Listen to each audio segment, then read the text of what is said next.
The latest on that breaking news that's been developing all day long, the arrest of Chicopee School Superintendent Lynn Clark on federal charges.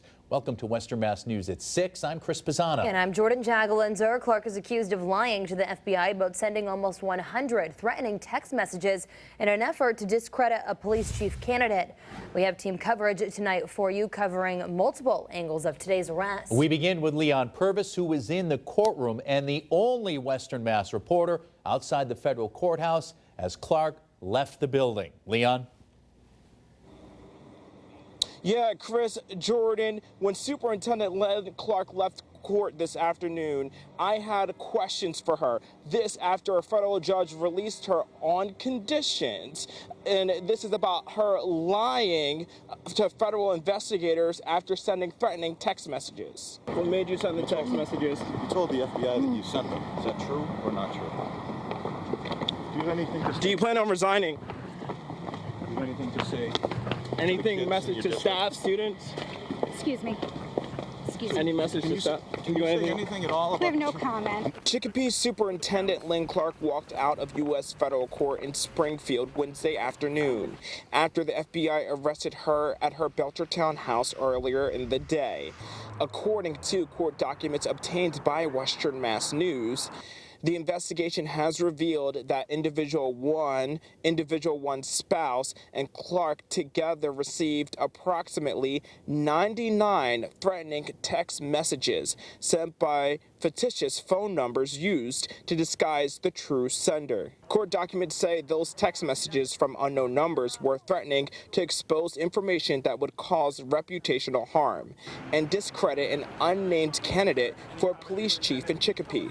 Investigators say she felt if individual one became police chief, it could negatively impact Clark's position as superintendent of Chicopee schools. Clark denied any involvement when asked by federal investigators. But investigators were able to determine the Clark burner account sent the threatening text messages. And because the threatening messages had caused individual one to withdraw his/her candidacy from consideration for the police chief position, the city delayed its selection for this position. Federal investigators say Clark eventually admitted to sending the text messages. She was released Wednesday on the condition she will not contact anyone involved in the investigation, including no texts, phone calls, or use of social media. Clark is expected back in federal court on April 27th. Live in Springfield, Leon Purvis, Western Mass News. Leon, thanks for that live report. A Chicopee School Committee meeting is set to begin within the hour. The arrest of Superintendent Clark expected to be discussed tonight, and whether she'll keep her job. A Western Mass News reporter Paris Dunford continues our live team coverage with more from a school committee member who will be at that meeting. Paris. Chris, Jordan, that's right. We spoke with school committee member David Marisol, who will be at that meeting tonight. We spoke with him about his disappointment after hearing about Clark's arrest. Now he's hoping before that meeting that Clark hands in her resignation. News erupted throughout Chicopee. School Superintendent Lynn Clark arrested and charged by the FBI on Wednesday, accused of giving false statements. She's caused so much damage. Clark was named superintendent in February of 2020. Before that, she was an assistant superintendent.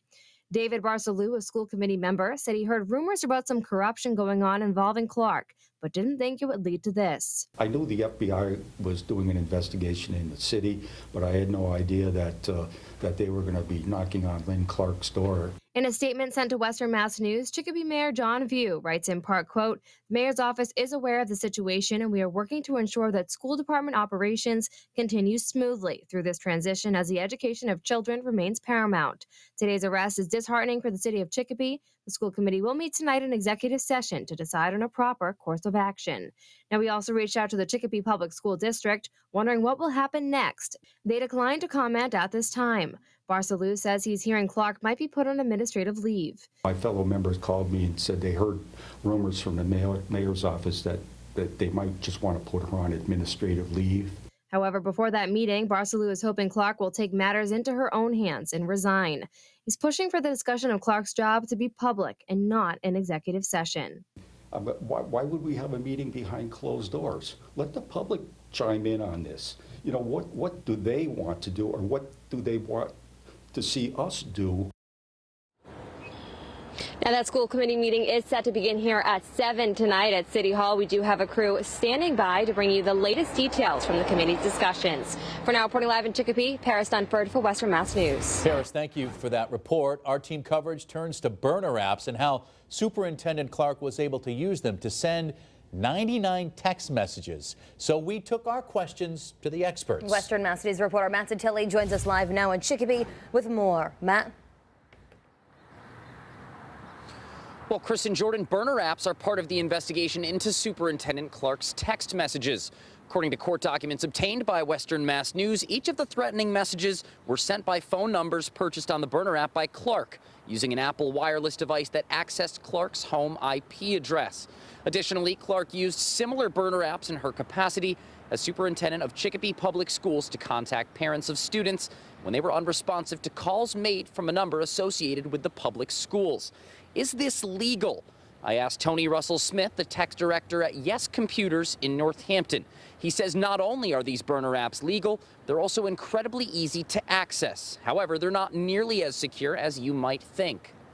Basically, people who actually are caring about security, they will actually use end-to-end encryption, which is much more difficult to deal with. Burner does not. The Burner app does not offer that. It basically offers a random phone number, which basically prevents the average Joe from tying you to your identity. Russell Smith showed us one free app where you could enter an area code and choose from a variety of random numbers. He offered up some legal practices for using burner apps, including giving an employer a fake phone number on a resume. As for how common this is, he says it's not rare for someone to use a burner app to try to deceive either authorities or other people. Live in Chicopee, Matt Satilli, Western Mass News.